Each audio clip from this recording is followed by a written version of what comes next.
voilà, on avait envie de partager avec vous autour de cette thématique du mindset financier. Plus largement, aller regarder un petit peu ce qu'il en est de notre rapport à l'argent.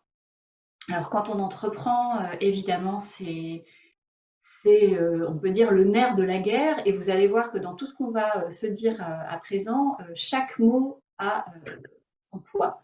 Donc, le nerf de la guerre, c'est-à-dire qu'on part déjà sur du principe que ça va être la guerre. Et que pour que la guerre fonctionne, il faut de l'argent. Voilà, c'est le système nerveux qui entretient ce combat. Alors, ce que je disais avant de lancer l'enregistrement dans, voilà, dans les petits échanges qu'on a eus entre nous pour se présenter rapidement, comme on est en petit comité vacances oblige. Euh, En fait, pourquoi j'interviens régulièrement sur ce sujet de l'argent et pourquoi c'est un pilier de l'accompagnement individuel et collectif que je développe, ben, c'est parce que depuis le premier jour où j'ai entrepris, donc ça fait maintenant plus de 12 ans, la question de l'argent a toujours été au cœur de mon attention et pour ne pas dire de mes préoccupations. Et quand j'ai démarré en 2010 à travailler sur ma première activité, qui est une activité tout à fait traditionnelle dans la forme et dans le fond, eh bien, toute mon énergie était dirigée vers la ressource financière. Alors, il y avait aussi la ressource humaine, bien sûr, il y avait aussi la ressource matérielle. En l'occurrence, c'était une société de traiteurs, donc voilà, on avait besoin de produits frais, et puis on avait donc voilà, toute une méthodologie pour réaliser nos préparations. Mais cette notion de ressources, elle était vraiment prépondérante. Et tous les enseignements, tous les guides que l'on m'a transmis, toutes les informations que j'ai pu prendre, et notamment dans mes expériences de gestion de centre de profit passé aussi, tout était fait pour avoir un focus permanent sur cette ressource qu'est l'argent. Alors dit comme ça, c'est plutôt pas mal parce que, ben, évidemment, quand il s'agit d'une ressource, on sent bien qu'il y a une puissance derrière de disponibilité, de flux, de circulation. Sauf que cette ressource, elle ne tombe pas du ciel et il faut aller la chercher. En tout cas, c'est la façon dont ça m'était présenté et c'était ce que je savais de mon rapport à l'argent. C'est-à-dire que l'argent, ça ne tombe pas du ciel, ça ne pousse même pas dans les arbres et il faut aller la chercher. Et pour aller la chercher, eh ben, faut se lever de bonne heure. Il faut vraiment avoir la notion du labeur parce que ça n'arrive pas à n'importe qui, n'importe comment. Voilà.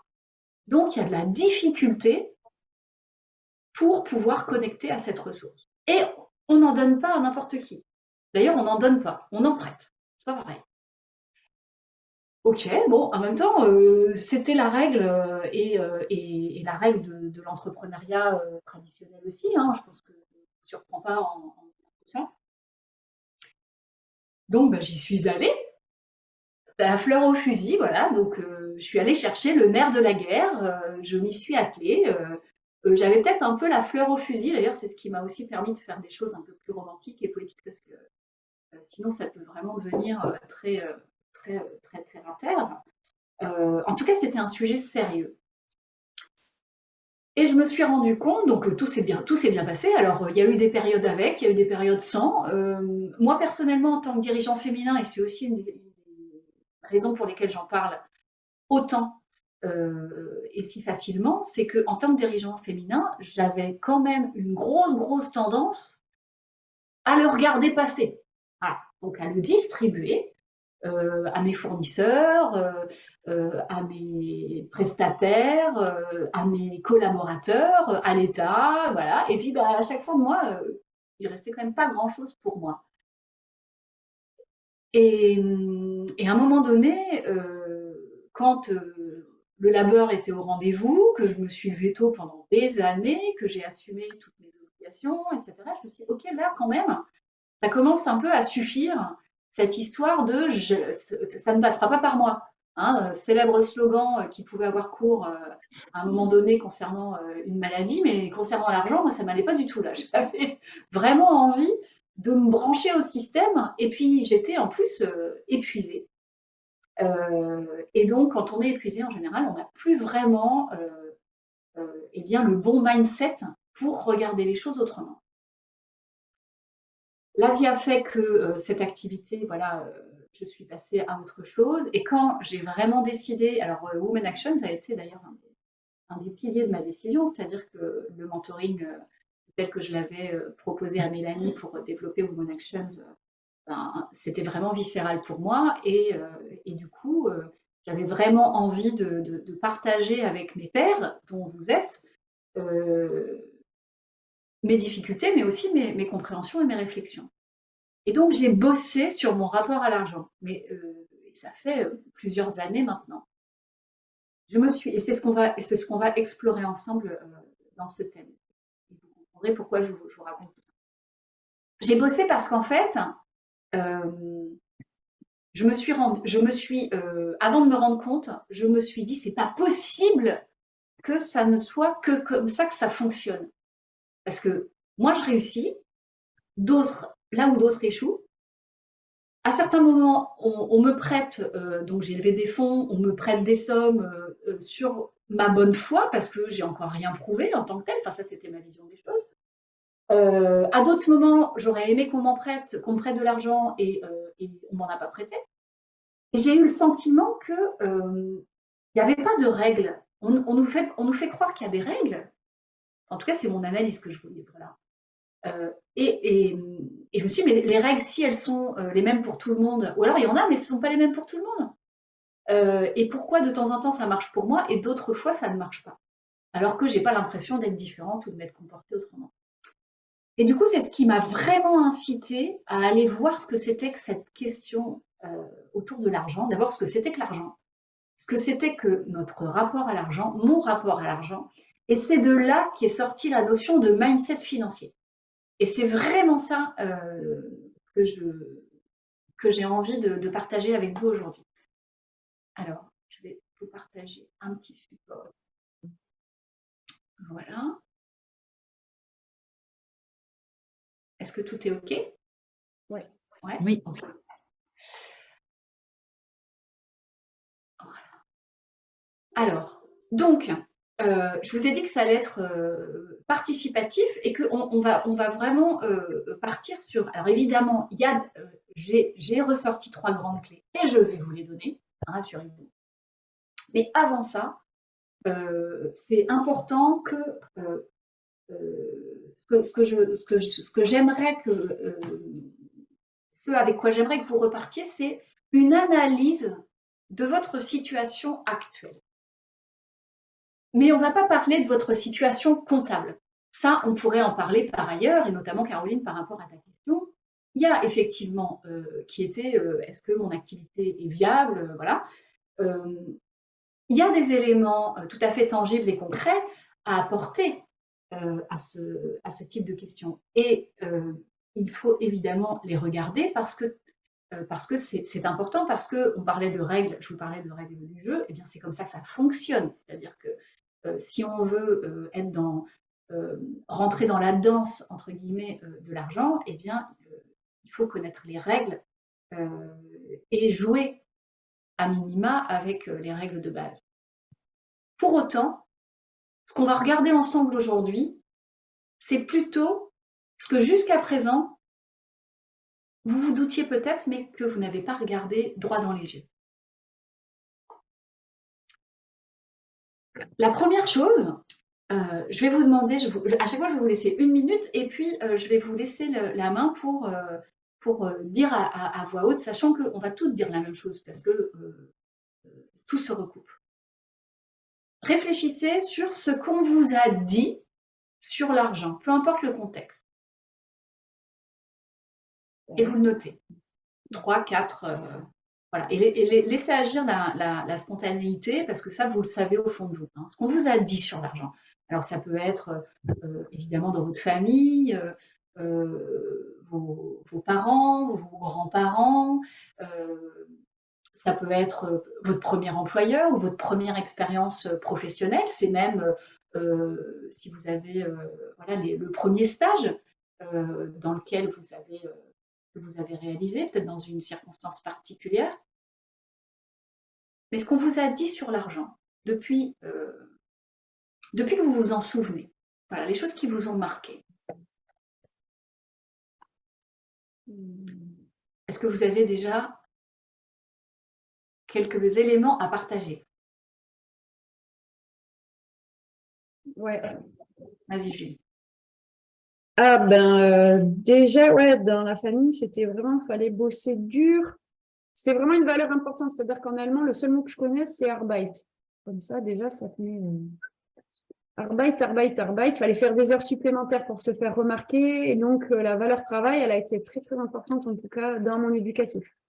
Ok, donc l'argent est lié au travail. Ouais, et que, voilà.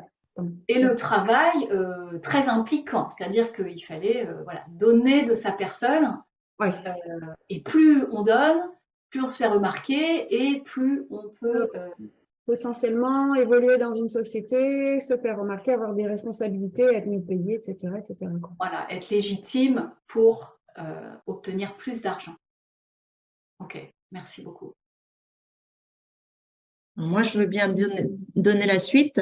Alors, moi, la première phrase qui m'est venue, l'argent ne fait pas le bonheur. D'accord, donc ça, tu l'as forcément entendu quelque part, évidemment. Je l'ai entendu quelque part, ouais. Bon, bah, pareil, l'idée, c'est du travail. Et puis, c'est pour les autres, c'est pour les bourgeois. Il y a ça. Et puis, aussi, quelquefois, ça n'arrive pas comme ça dans la poche tout cuit, quoi. Ouais.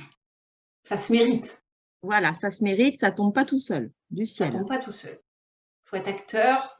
Ouais. Et il y a cette notion de mérite. Ouais. Okay. Effectivement, j'ai entendu les mêmes choses. Et moi, si je peux rajouter, c'est la prudence, comment enseigner. C'est attention, si tu as de l'argent, bien l'économiser, prévoir l'avenir, ne pas faire de dépenses dithyrambiques. Enfin, voilà, beaucoup de prudence autour de l'argent. Voilà. Ben oui, c'est tellement dur à gagner que quand on en a, il faut surtout être prudent dans la façon dont on le dépense, parce que ça ne revient pas aussi facilement que on est allé chercher. Hein. C'est dur à avoir, donc quand on en a, c'est mieux de le garder parce qu'on ne sait pas si ça va revenir. Effectivement. Mélanie, tu veux partager ou c'est ouais, moi, donc tout ce qui a été dit, j'avais un peu noté aussi. Et moi, ce que j'ai noté aussi, c'est que il en faut quand même un minimum pour vivre, quoi. Donc, malheureusement, on peut quand même pas vivre d'amour et d'eau fraîche. Mais après, ce minimum,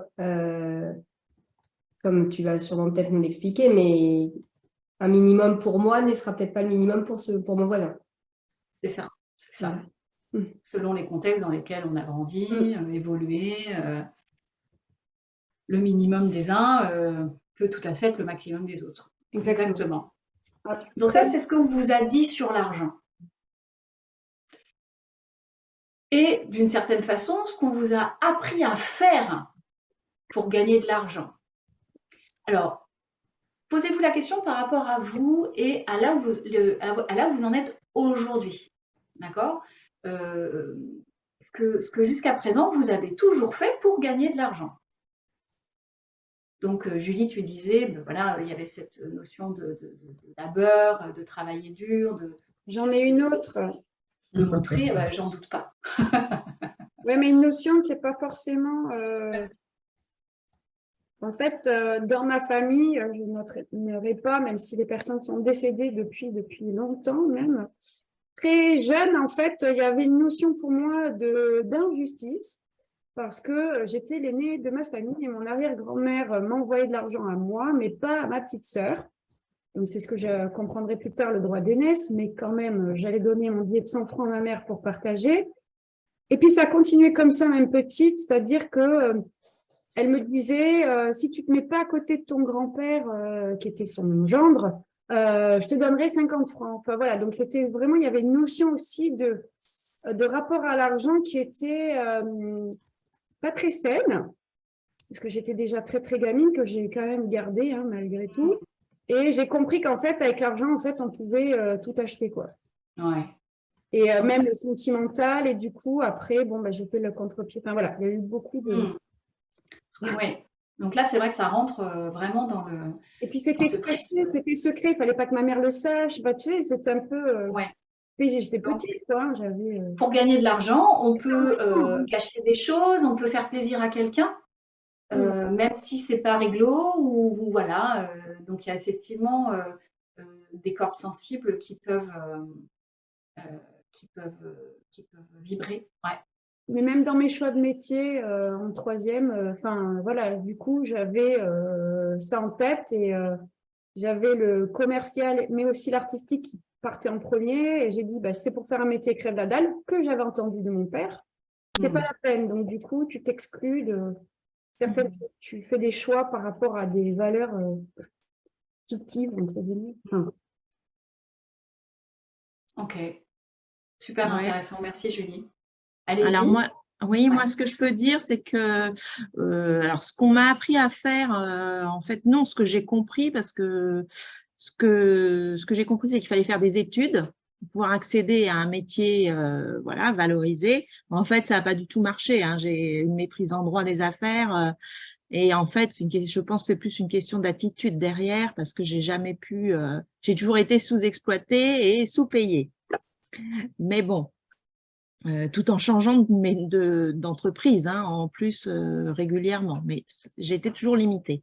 Et puis effectivement, cette idée aussi de choisir un métier, bah, pas d'artiste, hein, parce que l'artiste, c'est bien connu, ça gagne pas sa vie.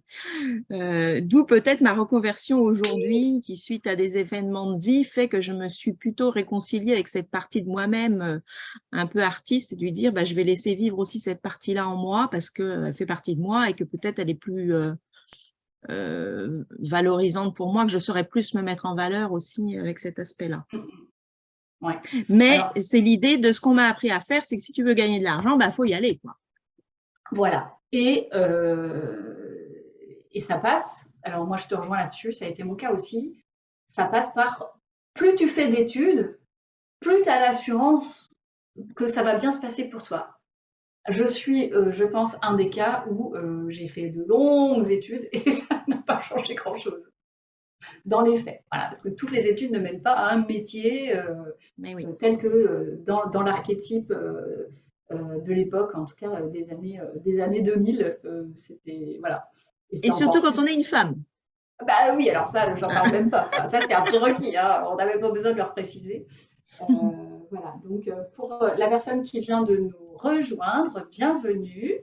Je ne suis pas, je veux pas écorcher ton prénom, donc tu peux allumer ta caméra, ton micro, si tu le souhaites. On est en train de, voilà, on a commencé le workshop et chacune, on est en train de commencer à travailler, à faire une photo sur où on nous en sommes de notre rapport à l'argent avant d'aller sur la notion de mindset financier.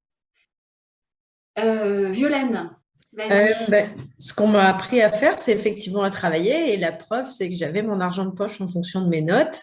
Et quand je faisais, dans certaines circonstances, quand j'aidais ma mère sur des tâches ménagères, ça pouvait être rémunéré. Enfin voilà, c'était un contexte très particulier. Mais en tout cas, voilà, tout travail mérite salaire et c'est comme ça, c'est ce qu'on m'a appris à faire. Oui, vaste question. Faut-il rémunérer les services de ses enfants? Ça fait souvent partie des questions qui me sont posées pendant les formations. Ok. Autre chose qui n'ait pas été dite déjà? Très bien. Alors, donc on nous a dit des choses, on nous a appris à faire des choses pour avoir de l'argent. Et dernière étape, ce que vous avez compris sur l'argent aujourd'hui, qui est certainement, et peut-être, d'ailleurs vous avez commencé à l'évoquer, différent de ce que on vous a dit qu'il fallait faire.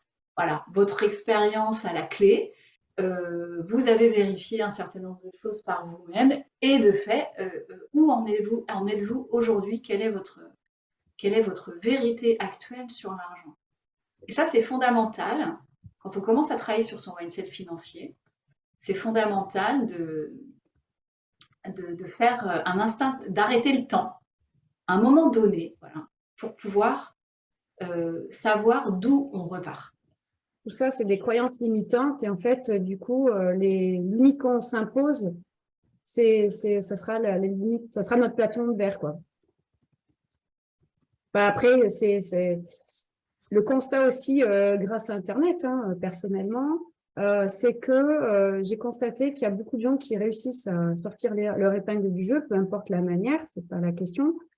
Mais qu'en fait, pourquoi eux, ils y arrivent et pourquoi moi, j'y arriverai pas, finalement. Donc, ça enlève la question de légitimité ou de possibilité de pouvoir dépasser tout ça, quoi.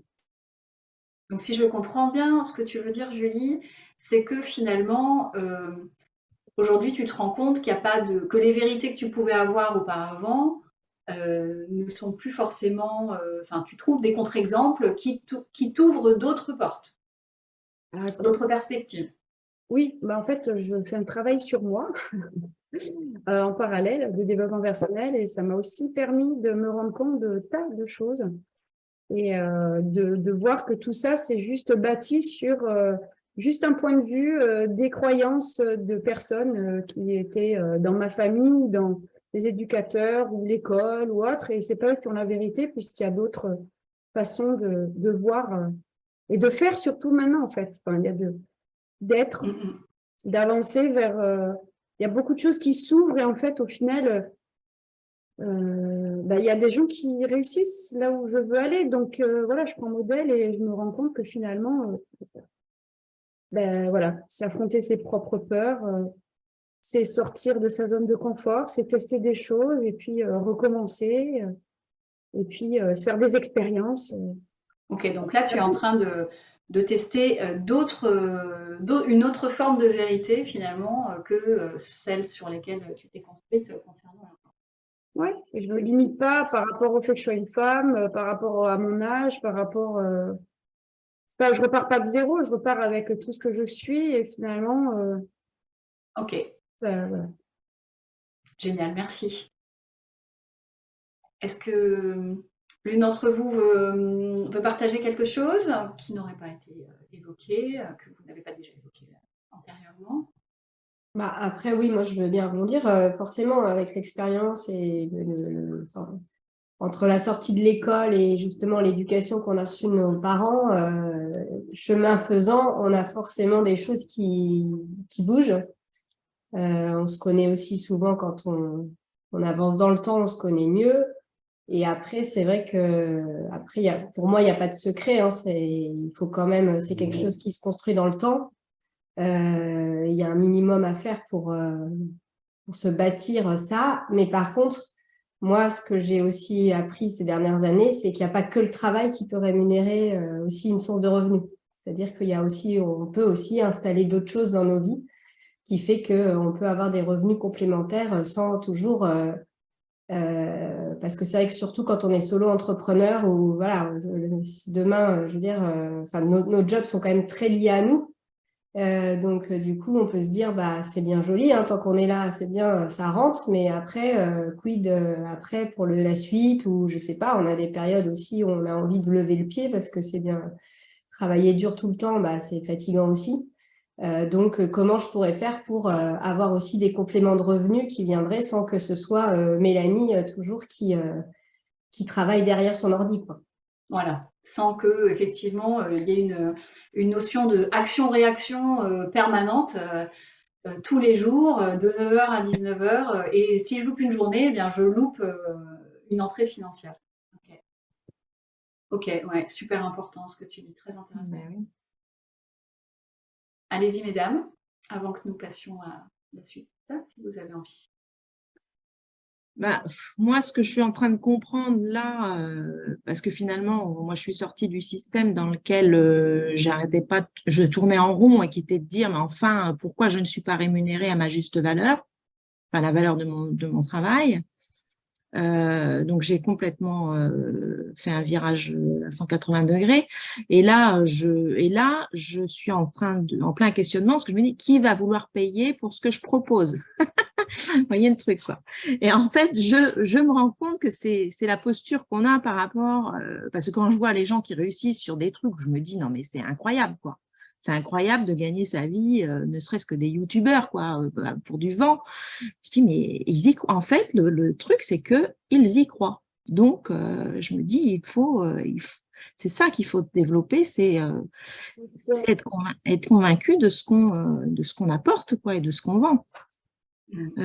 Voilà. Mais là encore, je sens que je vacille encore sur ce sujet-là, mais parce que je suis pas encore dans l'action vraiment, et donc je n'ai pas, comment dire, j'ai pas assez d'expérience pour valider la croyance que c'est du tonnerre ce que je propose. Intéressant aussi, Caroline. Merci beaucoup.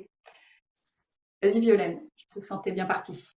Oui, bon, ça a été évoqué un petit peu tout à l'heure, mais effectivement, autant quand j'étais plus jeune, l'argent était une monnaie d'échange pour avoir des choses ou échanger des choses.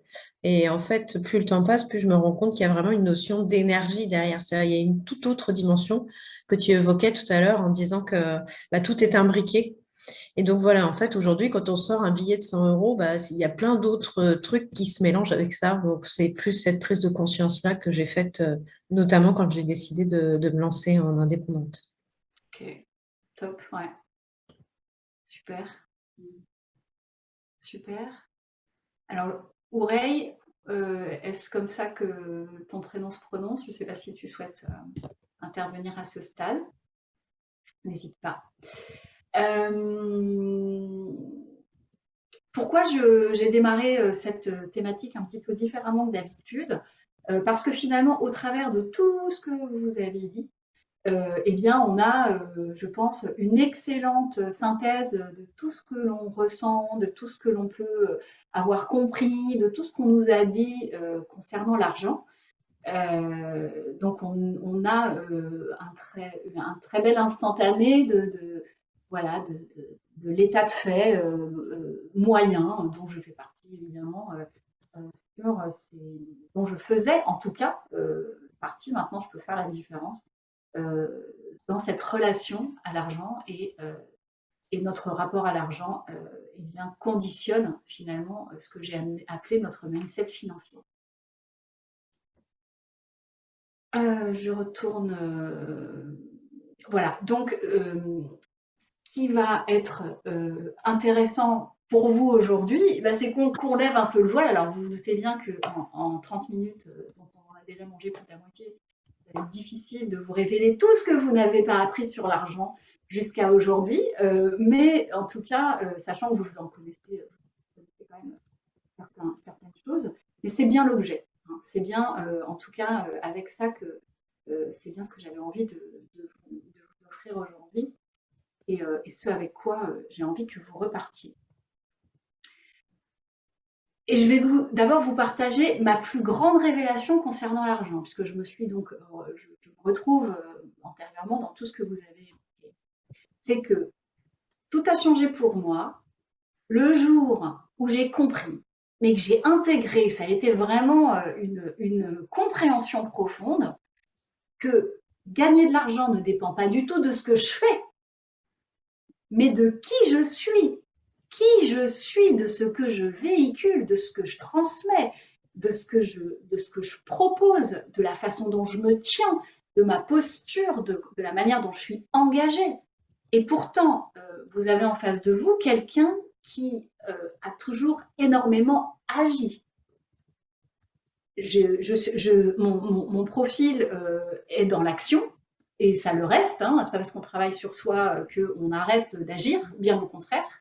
L'action est interconnectée à qui on est, c'est la prolongation. L'action, c'est l'outil, c'est comme la fourchette au bout de notre main pour manger. Hein, on pose des actions pour pouvoir avancer, faire avancer nos intentions. D'accord ? Il ne s'agit pas du tout d'imaginer des choses et puis de rester dans son canapé à attendre que ça vienne, voilà, que ça vienne sonner à la porte, que la proposition géniale, que le téléphone sonne. Ça arrive, mais c'est en lien avec une dynamique et une dynamique énergétique en lien avec notre mindset. C'est pour ça que ça n'est pas que ce qu'on va se dire, enfin ce qu'on est en train de se dire, ça n'est absolument pas réduit à la notion d'argent, c'est absolument valable pour tout, et notamment pour tous les développements que vous pouvez envisager pour votre activité professionnelle, et même vos relations interpersonnelles. Donc, moi, ça a été vraiment un espèce de choc quand je me suis dit, mais j'ai toujours cru qu'il fallait faire beaucoup, mais en fait, quand je fais moins en étant autrement, ça marche beaucoup mieux. C'est-à-dire que je vous donnais l'exemple tout à l'heure de quand ça m'est arrivé d'aller solliciter des prêts pour développer mon entreprise précédente, que je n'ai pas obtenu ou que je n'ai pas obtenu tout de suite. Par contre, le dernier en date qui était le plus conséquent, de plusieurs dizaines de milliers d'euros, on me l'a donné sans, j'ai eu l'impression que c'était sans effort. Alors certes, j'avais de l'expérience, etc., mais c'était dans un contexte tel que si j'avais été les autres, je ne l'aurais jamais donné. C'est-à-dire que je partais à Barcelone, j'avais une entreprise à Nantes et j'ai levé de l'argent auprès de plusieurs organismes, dont des banques, pour développer une entreprise avec laquelle je n'allais plus travailler en physique. Et ça a duré 4 ans. Et personne n'y a trouvé en personne. En tout cas, les bonnes personnes n'y ont pas trouvé à redire. Alors que quand j'étais sur place et que je démarrais mon activité, ou même au bout d'un certain temps, c'était plus difficile d'aller demander des sommes plus petites.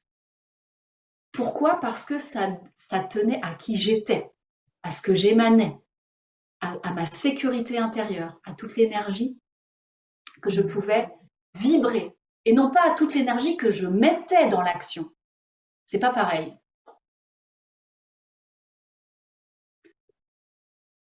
La problématique de notre mindset financier, et je vous pose cette question, quel est votre mindset financier? C'est-à-dire, dans quel état d'esprit je me sens, dans quel état d'esprit je sens que je suis quand je pense à ma situation financière, quand je pense à la situation financière de mon activité présente ou à venir, de mon projet. Comment je me sens? Quelle conscience m'anime? Est-ce que c'est une conscience, alors j'ai schématisé, de pauvreté ou une conscience de richesse? Et on voit bien le gouffre qu'il peut y avoir entre les deux. Au début, on se dit, voilà, soit il y a la pauvreté, soit il y a la richesse. Ben, pas du tout, en fait. On peut avoir en même temps une conscience de pauvreté, une conscience de richesse. C'est bien pour ça que parfois, d'un jour à l'autre, ça marche et le lendemain, ça ne marche pas aussi bien. Parce que tout ça, ce sont des réglages de précision. Donc, qu'est-ce que ça veut dire conscience de pauvreté ou conscience de richesse? Et puis après, je vous laisserai la parole. Eh bien, ça touche à ce qu'on évoquait tout à l'heure, à mon niveau de sécurité,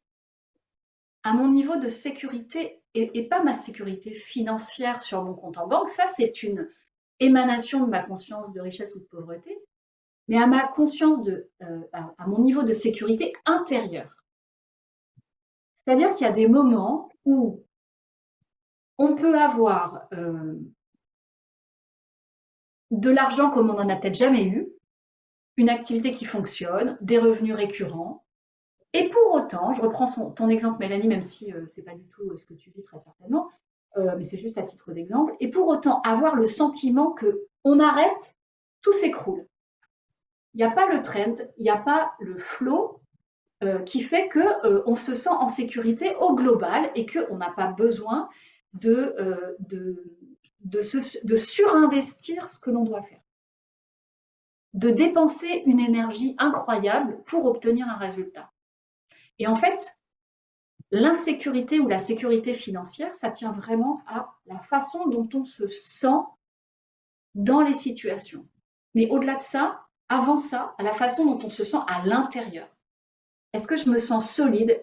Est-ce que j'ai finalement conscience que quelle que soit la situation, il y aura toujours une solution, il y aura toujours une ressource, que je la maîtrise ou pas, que je la connaisse ou pas.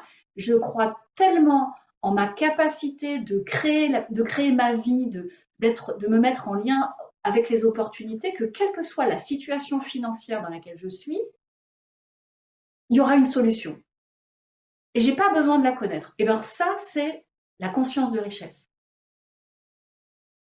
La conscience de richesse, elle est liée à moi, à ma force intérieure. Et plus le principe de ce point de vue, il est très simple. Plus on va connecter à cette puissance intérieure, moins les événements ont d'impact sur nous. Même si on vit des choses pas simples, hein, même si on a un gros découvert ou qu'on a, je dis n'importe quoi, mais si on a du mal à payer son loyer ou qu'on rentre dans une période où on a énormément de charges qui débarquent et qu'on n'avait pas forcément prévu tout ça par rapport à son entreprise. Et là, on a vite fait de se dire ah là là, comment je vais faire, comment ça va se passer, je vais jamais m'en sortir. Bah, si c'est ça l'entrepreneuriat, je ferais mieux de retourner dans le salariat parce que finalement, et puis c'est vrai que j'aurais davantage de clients, mais ils sont pas là. Ben, j'aurais pas ces questions, je me prendrais pas la tête. Donc là, on vibre en plein dans cette conscience de finalement, c'est pas pour moi et je passe à côté. D'accord ? Et on nous a appris à faire ça. C'est-à-dire que quand regarder les choses et le rapport à l'argent de cette façon, en tout cas dans mon histoire, c'est prendre conscience de la réalité. Non, j'ai compris que c'était donner de l'attention et de l'énergie à une forme de réalité. Parce qu'on peut très bien aussi envisager nos dettes sur un temps ponctuel, un temps court. Ce n'est pas une fatalité, parce qu'il va forcément y avoir des solutions.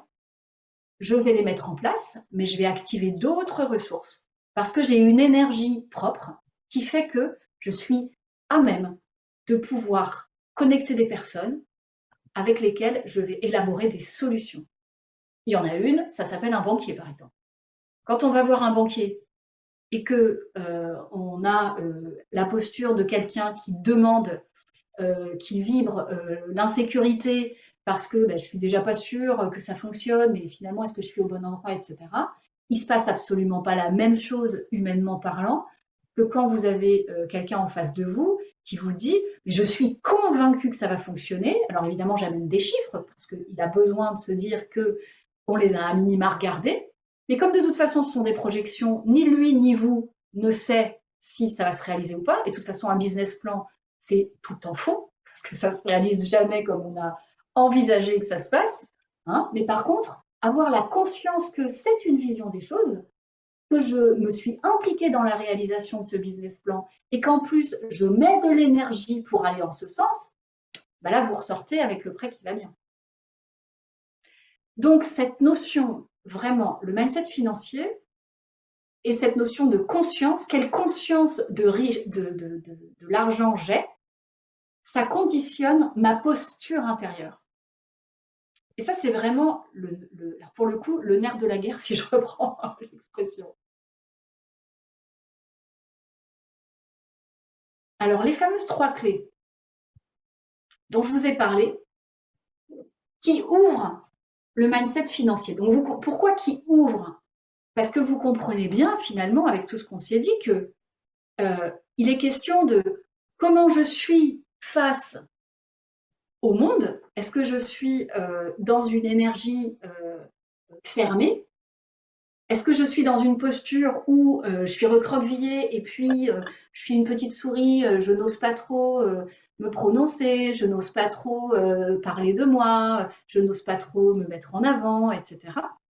Ou bien au contraire, est-ce que je prends ma place, hein? Est-ce que je respire dans cette dynamique et est-ce que j'emmène les autres dans cette respiration?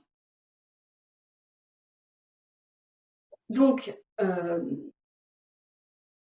les clés en question, elles tiennent, selon moi, en tout cas, le fruit de mon expérience, de ma compréhension et de ce que j'ai mis en place, alors plus ou moins sans le savoir auparavant, et maintenant en conscience, ce qui est quand même beaucoup plus confortable, hein, on en a déjà un peu parlé. Donc, la première pour moi, c'est ce que j'appelle le mindset énergétique. C'est vraiment quel est l'état de conscience, quel état de conscience j'ai de mon énergie intérieure. D'accord? Et donc, ça reprend la révélation dont je vous parlais tout à l'heure, c'est-à-dire que la nature de qui je suis, ça détermine la nature de ce que je fais. Et ça, c'est fondamental. Et en tant que dirigeante, c'est fondamental. Pour être écoutée, pour être suivie, il ne s'agit même pas de convaincre un client ou autre. Il s'agit juste de l'énergie avec laquelle je transmets les choses. Parce qu'en fait, je vous parlais à un moment donné de ressenti. On va sur de l'émotion, on va sur du ressenti intérieur. Tout ça, ce serait trop long à détailler ici, mais le lien, c'est que nos émotions sont des vibrations, sont des fréquences que je transmets en permanence à mon environnement.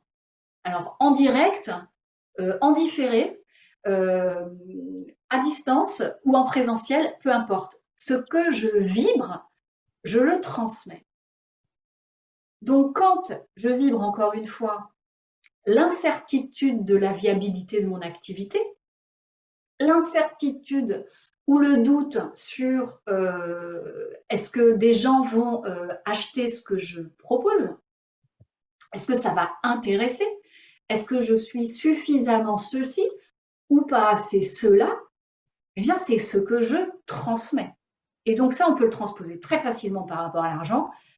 Est-ce que je suis dans la capacité de générer de l'argent, de gagner de l'argent? Est-ce qu'on va me donner de l'argent pour ce que je propose? Ou si j'ai la croyance, et donc si je vibre que on m'a toujours sous-rémunéré, finalement, c'est ce que je transmets.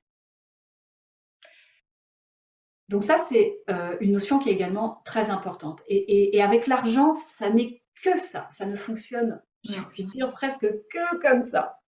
C'est ça le plus terrible, entre guillemets, tant qu'on ne l'a pas compris. Et c'est pour ça que je vous disais que tout à l'heure que ça avance vite. Il y a des pans qui avancent très vite parce qu'à partir du moment où on se dit non mais évidemment c'est tellement gros, c'est comme mon nez au milieu de ma figure, c'est tellement évident, si je ne change pas ça tout de suite, si je ne regarde pas les choses autrement, si je ne les transmets pas autrement que ce que j'ai toujours fait jusqu'à présent, à minima je vais essayer, ça ne pourra pas évoluer. Et c'est là où justement on a des résultats qui peuvent être juste incroyables parce que on change notre énergie. Et le potentiel, on l'a tous. Là où je porte mon attention va mon énergie. Ça revient à ça. Et ça, c'est un des principes de la physique quantique et que j'ai repris sur le compte de ce mindset énergétique parce qu'on parle d'énergie, on parle d'information. Donc, quand je porte mon énergie sur je ne suis pas sûre que ça fonctionne ou je ne suis pas sûre, j'y crois pas moi-même vraiment, concernant mon activité par exemple, eh bien, inévitablement, ce que je regarde, les autres le regardent aussi. Ouais. Donc, être décisionnaire de ce que je veux voir, alors il ne s'agit pas de se voiler la face, d'accord? Et il s'agit de regarder avec clairvoyance. Et c'est pour ça que les outils de gestion, pour en revenir plus précisément sur le rapport à l'argent, les outils de gestion sont fondamentaux parce qu'il s'agit de ne pas faire l'autruche. D'accord? À un moment donné, les applicatifs dans la réalité du quotidien avec les règles dont on a parlé en préambule, c'est à prendre en compte. Mais malgré tout, la manière dont je porte mon projet conditionne tout. C'est-à-dire que moi, j'ai eu maintes et maintes exemples, et c'est d'ailleurs ce qui m'a amené à me questionner au bout d'un moment, d'entrepreneurs, mais largement moins diplômés que moi pour le coup, moins précautionneux que moi, pour la plupart des hommes, et on y viendra après, avec un culot, moi j'appelais ça, mais Oui. un culot qui engageait des fonds sans même les avoir et qui jonglait, voilà, chose dont j'étais absolument pas capable parce que je me disais, mais non, ma prudence naturelle ne peut pas m'autoriser à faire ce genre de choses, et qui retombaient sur leurs pattes et qui aujourd'hui ont des entreprises qui sont vraiment, pour le coup, des vrais succès financiers, des gros succès financiers. Alors, je ne dis pas que c'est forcément ce à quoi on tend tous, mais malgré tout, d'accord? Parce que la nature de leur énergie était telle qu'ils ont tout défoncé. Voilà. Et c'était en lien et c'était OK avec qui ils étaient, tout simplement. Alors, la dynamique énergétique de l'argent, qu'est-ce que j'évoque, qu'est-ce que je veux dire par rapport à ça? Effectivement, l'argent, ce qui a aussi beaucoup changé énormément de choses pour moi, c'est quand j'ai commencé à regarder l'argent sous son aspect énergétique. Donc l'argent comme une énergie. L'argent comme une énergie d'échange, comme une énergie de création. Et non pas comme une rétribution de ce que je pense que je vaux. Parce que l'écueil, il est là. Et on l'a vu dans les exemples que vous avez donnés précédemment. Dès lors que je conditionne l'argent que je reçois à la valeur qu'on m'a donnée, qui plus est peut-être il y a 30 ans ou 40 ans, quand j'étais enfant, ou à la valeur que je me donne aujourd'hui au travers des croyances, des prismes, des biais, des boucles de redondance, etc., de tout le système dans lequel je suis impliquée, intriquée et dont je n'ai pas forcément conscience, ben là, effectivement, ça ne peut pas fonctionner comme je veux. Pourquoi? Parce que je répète inlassablement des schémas dans lesquels je suis enfermée. Donc, de façon très juste, et ça, c'est une voie que vous avez peut-être déjà explorée, qui est de toute façon interconnectée quand on travaille à l'argent, c'est identifier mes croyances limitantes, mes peurs, mes blessures, et regarder tout ça droit dans les yeux. Se dire, OK, la photo dont je vous parlais tout à l'heure et qu'on a réalisée en partie ensemble, elle est indispensable, c'est-à-dire d'où je pars et vers quoi je veux aller. D'accord? Donc l'argent comme... et donc ça, c'est en lien avec la clé numéro 2, la conscience du manque. Je vais juste terminer rapidement, pour ne pas vous tenir trop longtemps, parce que je vois que le temps passe, sur ce que c'est que l'argent. Pourquoi l'argent, c'est une énergie? L'argent, c'est une énergie parce que c'est une convention. Et Violaine, ton exemple était excellent tout à l'heure et je l'avais déjà pris lors d'un salon il y a 2 ans, c'est que quand vous sortez un billet de 100 €, ça reste un morceau de papier, certes du papier monnaie, voilà, qui ne peut pas être contrefait, mais en attendant, c'est un morceau de papier d'une certaine couleur avec un certain montant. Et contre ce morceau de papier, on peut échanger ce morceau de papier contre autre chose de la valeur équivalente.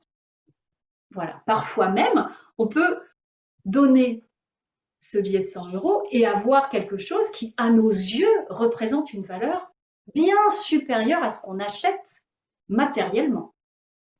Et c'est valable aussi dans l'autre sens. L'argent, c'est une convention humaine qui a été établie pour éviter de se trimballer avec des sacs de farine, des kilos de pommes, des chameaux dans d'autres pays, etc. Ça simplifie les choses. Quand on sort un billet de 100 €, rappelez-vous de Gainsbourg qui brûlait un billet de 500, c'était scandaleux. Pourquoi? Parce que, au-delà de cette convention matérielle, c'est tout ce qui est cristallisé autour de la valeur affective, sentimentale, émotionnelle, qui est en lien avec ça. Et on a vu tout ce qu'on pouvait acheter et on pourrait passer la journée dessus avec un billet. À partir du moment où j'ai pris conscience que l'argent, c'était comme l'oxygène que l'on respire, que c'est un flux, que c'est une dynamique et qu'on peut choisir de retenir sa respiration, de vivre en apnée, de vivre avec le minimum d'air, parce qu'on ne veut pas prendre de place, etc. Ou au contraire, de rentrer dans le flux et de respirer à plein poumon, déjà, je n'étais plus dans le même mindset. Je n'étais plus dans le même mindset financier.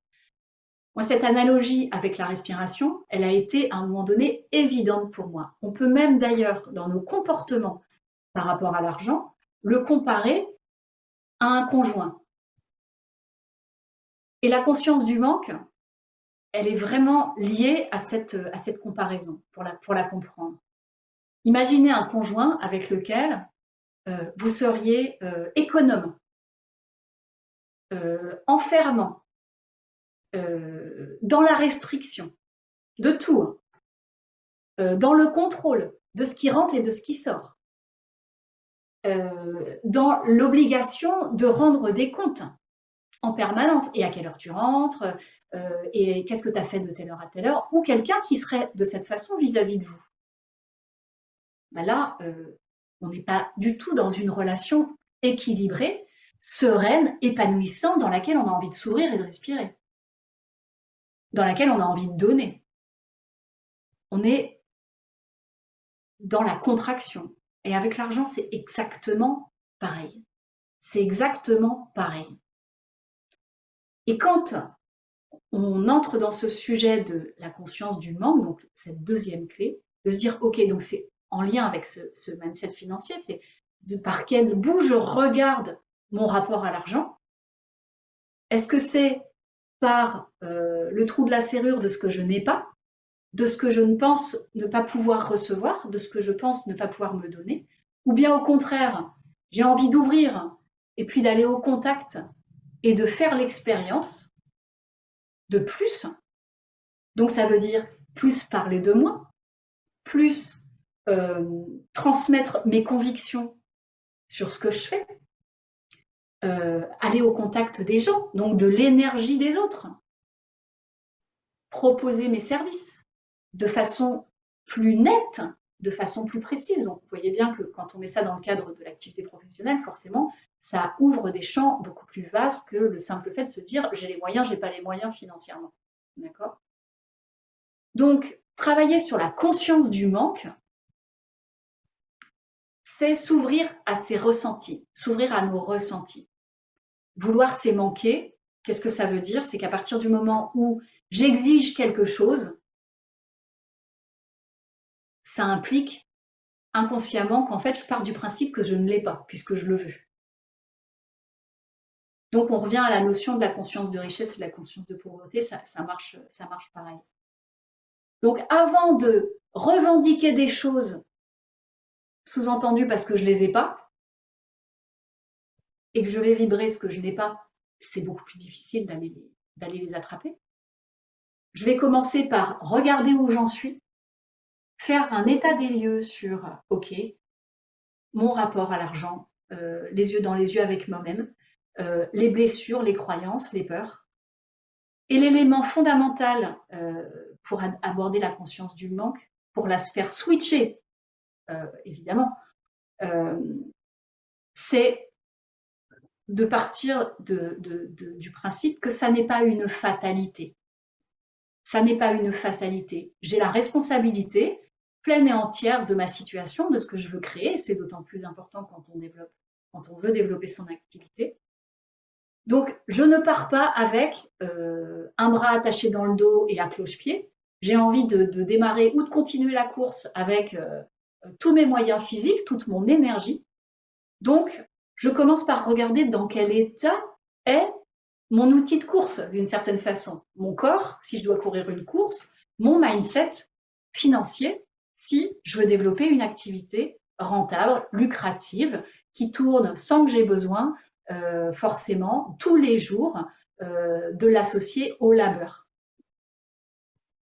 Donc, mon état d'esprit est prépondérant.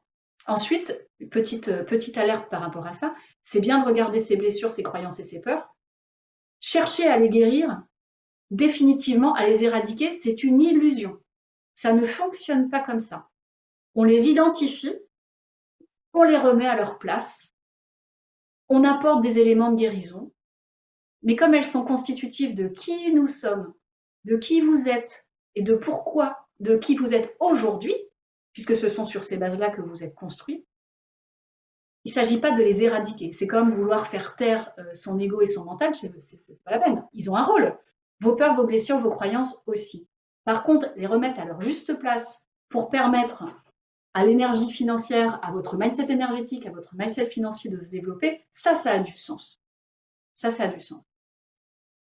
Et la dernière clé, la respiration consciente, au sens propre comme au figuré, c'est je respire comme je suis dans ma vie. Notre corps n'est pas le véhicule de notre cerveau. Notre corps est pleinement qui nous sommes. On est dans une... Et c'est là où, au niveau du rapport à l'argent, c'est extrêmement biaisé, c'est-à-dire qu'on a été éduqué dans des postures où il fallait tout focaliser sur comment je réfléchis, comment j'analyse, comment j'utilise mon cerveau pour gagner de l'argent. En fait, le fait de ce contact à l'énergie d'argent, ce rapport à l'argent, vous voyez bien qu'il est intrinsèquement lié à la façon dont vous vous sentez, à ce que vous ressentez, quand vous en avez, quand vous n'en avez pas, quand vous vous projetez dans ce que vous voulez avoir, etc., etc. Et ce ressenti, cette énergie du ressenti, elle est fondamentale pour porter vos projets, pour avoir envie de connecter à plus d'argent, si je réduis les choses à cette expression. Plus vous allez vous ouvrir, plus vous allez respirer large, plus vous allez... et quand on veut aller de l'avant, c'est ce qui se passe. On prend une grande inspiration, on se dit, bon allez, ouais, voilà, je m'ouvre pour avancer. Et c'est exactement la même chose. Et ma découverte, je suis largement pas la seule à l'avoir découvert, mais c'est que notre posture physique conditionne la façon dont nous nous sentons et ce qui conditionne ce que nous faisons. C'est pas l'inverse. Donc cette clé, la respiration, et donc j'ai énoncé la respiration consciente, à travers donc notamment la respiration dans le bassin qui permet de faire, donc c'est un procédé qui permet de faire taire le mental et d'activer le mindset énergétique. En prenant conscience de ce qui se passe dans mon corps quand j'y suis connectée, et pas que parce que j'ai envie de faire un running, pas parce que j'ai envie d'aller à mon cours de Zumba ou de faire quelque activité physique, il faut bien différencier la puissance de l'énergie intérieure de la puissance physique. Il ne s'agit pas là d'être dans un effort, il s'agit d'être dans une homéostasie entre toutes les parties de mon corps, tous mes organes, y compris mon cerveau, et mieux tout ça c'est oxygéné, plus je m'ouvre à des évidences, plus j'ai un mindset positif, plus j'ai la pêche, plus j'ai des intuitions qui arrivent, des idées, de la créativité, d'accord? Et tout ça, qu'on le veuille ou non, ça passe par comment je respire. C'est pas plus compliqué que ça. Donc voilà, pour moi, les trois clés qui sont les fondements pour développer son mindset financier.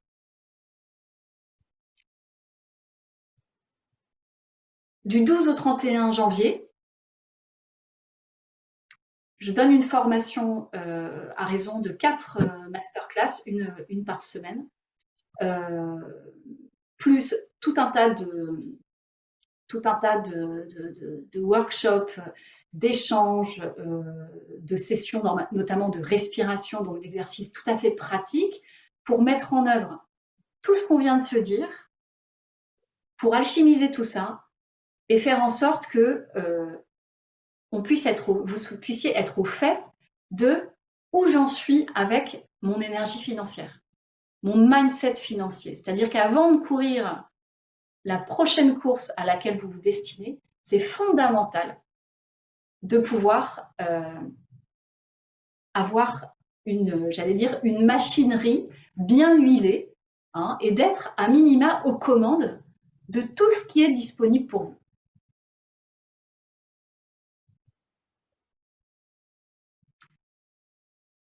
Voilà pour ce que je voulais vous partager aujourd'hui.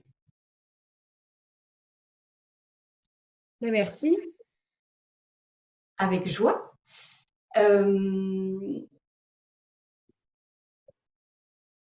On va pouvoir, si vous le voulez, échanger sur cette dernière partie, se dérouler. Et puis, peut-être que dans un premier temps, vous avez peut-être envie de dire comment vous vous sentez par rapport à tout ça. Bah, moi, ce que je peux dire, c'est que tout ça, oui, j'en ai bien conscience de cette posture, effectivement, de ce qu'on incarne. Et puis, et des croyances limitantes et tout ça. Et je le mettais dans le chat, là, quand je vous écoutais parler, me revenait en tête le syndrome de l'imposteur. Donc, je me sens victime depuis des années. Mais en fait, c'est ça. Moi, ce qui me freine toujours dans mon action et dans ma présentation, hein, même si parfois j'ai l'élan effectivement de croire à ce que je fais et que j'ai l'énergie, et je sens bien cette énergie qui se dégage, qui se manifeste, et puis je le vois bien dans le regard des gens en face de moi. Mais à un moment donné, quand je vois le regard des gens, je me dis non, mais à un moment donné, ça va se casser la gueule, ils vont réaliser qu'en fait, c'est rien du tout, il n'y a rien derrière. Et ça me freine énormément. Ouais. Ah oui, c'est tellement plus facile de se savonner la planche toute seule, en fait. Bah ouais, ça c'est infernal. Hein. Ben oui, c'est pour ça qu'à un moment donné, quand je parlais de la conscience du manque, enfin, quand j'évoquais la conscience du manque, savoir avec quels outils on joue nous-mêmes. Donc ça passe par se connaître soi, c'est-à-dire débusquer, et ça effectivement c'est un travail hein, qui se pose petit à petit. Et d'ailleurs, Caroline, quand tu en parles, ça veut dire que tu as déjà identifié des tas de choses. Hein, évidemment, tu vis avec toi-même depuis tellement de temps. Et on en est toutes là. Un demi-siècle. Voilà. Pas rien. La même chose pour moi. Je disais qu'il n'y avait pas de fatalité. Et pour moi, ça tient à la notion d'engagement. C'est-à-dire qu'à un moment donné, d'ailleurs, si vous êtes là, en direct ou à écouter le replay, c'est bien que vous avez envie que ça change. Donc, à un moment donné, ce que vous posez, c'est stop. C'est ça suffit. Et de quelle façon? Ensuite, ce qui détermine la suite, l'écriture de la page de l'histoire d'après, c'est de quelle façon je m'engage. Je ne vous parle pas de la motivation. Je suis motivée pour démarrer le sport le 5 janvier 2023 et puis voilà. Non, je parle, et puis la motivation, on sait toutes là où ça nous mène. L'engagement, ça suffit. Je me regarde dans une glace, je me regarde droit dans les yeux et je me fais la promesse à moi-même que je m'engage à aller sur une voie différente pour produire des résultats différents. Donc cette notion d'engagement, elle est symbolique. Et elle est en même temps, il y a une dimension, encore une fois, d'énergie hyper importante. Parce que cette énergie qu'on met dans la façon dont on s'engage, quand vous vous engagez vis-à-vis de quelqu'un, par exemple votre enfant ou quelqu'un que vous aimez profondément, vous tenez votre parole, vous tenez votre engagement. Au nom de quoi je ne la tiens pas vis-à-vis de moi-même. Donc la première des choses, c'est je m'engage vis-à-vis de moi-même. Et ça c'est lourd de sens. Et ensuite, je m'engage non pas à résoudre en 2 coups de cuillère à peau tout ce que j'ai construit, tout ce qui m'a construit pendant 50 ans, mais je m'engage pas à pas à mettre en place, alors guidé ou non guidé, d'accord? Après, il existe des tas de méthodes et des tas de personnes. Je m'engage tous les jours à mettre en place un pas, un petit pas vers le différent. Donc, ça peut être, dans l'exemple que tu viens de nous donner, quand je m'entends penser que l'autre va voir que mon activité ne repose sur rien, je ne laisse pas ça s'installer, premier engagement. Et la fois d'après, D'abord, entre les deux, je me pose la question de pourquoi est-ce que je pense que mon activité ne repose sur rien. Donc, c'est ça, quand on va creuser sur une peur, parce que là, c'en est une, ok, de quoi on parle? Ne repose sur rien. D'abord, c'est quoi mon activité? Donc, on reprend les bases comme si on devait se réexpliquer à soi-même le pourquoi du comment on a décidé de faire ça, en fait. Hein, pour pas se laisser submerger par l'émotion, l'énergie de l'émotion qui vient nous happer dans ces moments-là. Donc oui, sur cet aspect de travailler sur ses peurs et ses croyances, ça peut prendre du temps. Comme je vous le disais, c'est une illusion pour moi de penser qu'on les guérit, parce qu'elles seront toujours là. Par contre, entre eux, elles prennent toute la place et je me trimballe avec en permanence et je les véhicule avec moi partout où je vais. Voilà. Et à un moment donné, je les identifie et je les mets dans une boîte que je mets au fond d'un placard. Et de temps en temps, éventuellement, quand j'ouvre le placard, je me rends compte qu'elles sont encore là. Mais ce ne sont plus elles qui me drivent. Il y a une vraie différence.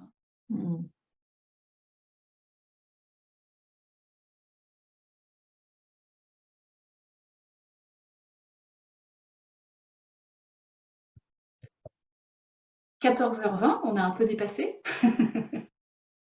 Merci Marie. Merci beaucoup. Le sujet fleuve, avec joie. Avec joie. Bon, eh bien écoutez, je vous souhaite une bonne journée. Merci beaucoup d'avoir suivi et participé à ce workshop, à cette thématique. J'espère que ça vous aura ouvert des perspectives. Ah oui, une grosse prise de conscience d'un seul coup là. Bon, bah, génial. À votre disposition pour partager si vous souhaitez continuer en off. Et puis